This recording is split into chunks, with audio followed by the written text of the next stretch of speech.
Hello, it's Andrew with Big Y Fly Company. We were just talking about winter steelhead fly selection. If you haven't seen that video, you might want to stop and check that out real quick. This is a tie-in to that.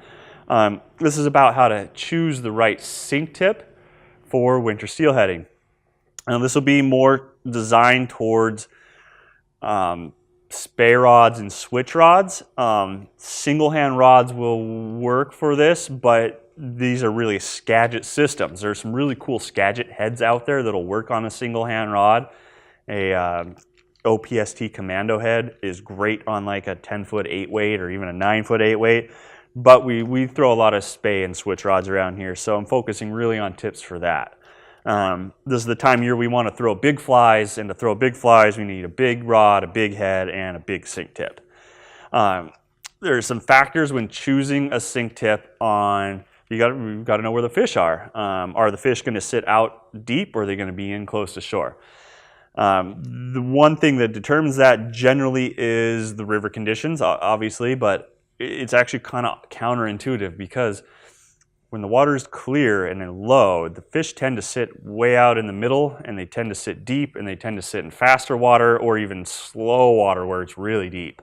They're usually not in water that's easy to find when the water is low and clear. When the water's up and it's high, they tend to be spread out. They tend to be against the sides. They tend to be in shallow water where it's a little easier for us to find them. When the water's going up, on its way up, say it's been raining and raining and the water's going up and it's getting dirtier, those fish are moving. It's really hard to find moving fish. If you can find them, they're probably going to bite. And I would say a biting fish or a moving fish is a biting fish. The fish that are going to be the easiest to catch are the ones as the water is dropping. They just slid into these holding spots as the water drops, and they're just right offshore in a couple feet of water, and so that's what we're looking for. There's a couple of sink tips that are my go-to sink tips during the winter. I use them all the time. These are all Mo tips from Rio, and I use, for the most part, I use 10 feet of T14, and I just grabbed a 30-foot roll. It's easier to see on camera. 10 foot of T14. I use 10 foot of T11. I use an IMO tip, which is integrated. So it's got 2.5 feet of intermediate, and then it's got 7.5 feet of, this one has T11. I use the other one, which is a heavy, which has 7.5 feet of T14. The other one I use a lot and is a light 10 feet of T8. I pulled this out. This is a new spey line kit from Scientific Anglers. It actually has some tips included in it. It's really easy to cast, and it covers a lot of situations. If you're looking for a whole line kit system, this one's great. So I get to the river in the morning, and the water is high. It's been raining. The water's up. It's on its way down. So this is perfect conditions. I'm actually going to choose a light sink tip. I'm probably going to choose this one first, this IMO medium 7.5 foot of T11. It doesn't get down all that far. It gets down fairly quickly, but the overall depth is not going to be all that much because I want to swing out of that fast water and I want to swing it towards shore where it's not that deep. So that's my generally first tip when the water is up a little bit, and progressively I'll go a little bit heavier and a little bit deeper. If, say, the water is great, all the conditions are great, and I just didn't catch anything on the first pass, I'll go through with a little bit heavier sink tip. So I'm going to match these up with different flies. So there's a couple ways to think about this. You either want your fly sinking faster than your tip or not sinking faster than your tip. You either want your tip to bring the fly down or your fly to bring the tip down. If I'm in a big boulder garden, I want my fly to be heavy and I want the tip to stay above the rocks. So I got big boulders everywhere. I'm going to use a shorter tip like this. It's only a 7.5 feet, and I'm going to use a weighted fly. If I'm fishing a big, long gravel bar, they can either sink about the same rate, or in the end, I'd rather have the tip kind of near the bottom and the fly up a little bit because I might be swinging into shallower water. So I want the fly to stay up as I do that. So I'll use an unweighted fly and a lighter sink tip. As the water's low and clear, that's actually when I usually get out the T14, the full 10 feet of T14.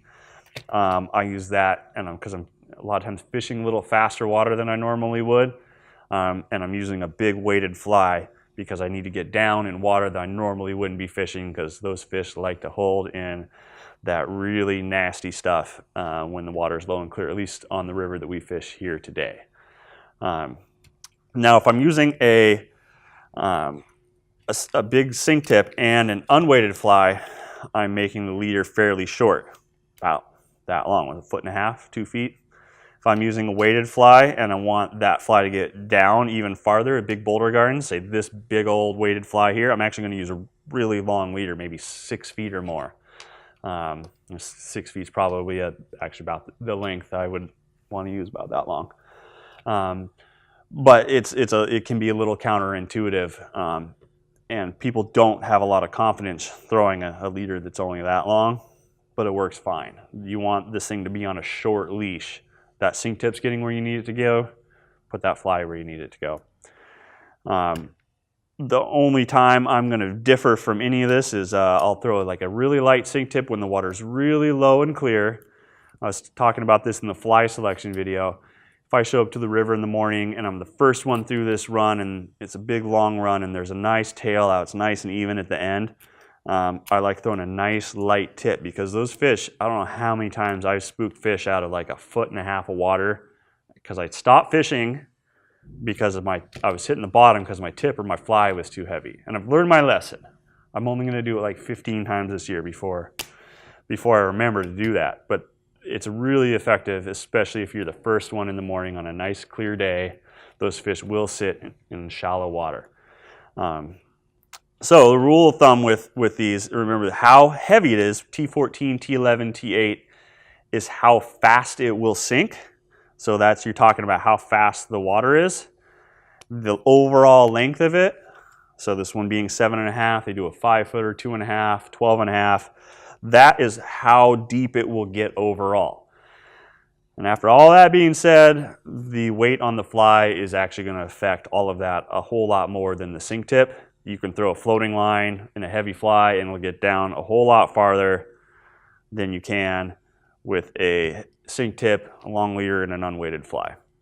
So I hope that's not too confusing. We just want to make it easy. We want you to get into some fish. That's my strategy for getting into steelhead during the winter, and I hope it helps you. If you have any questions, give us a call, shoot us an email. We're on live chat, and we're always at bigYflyco.com.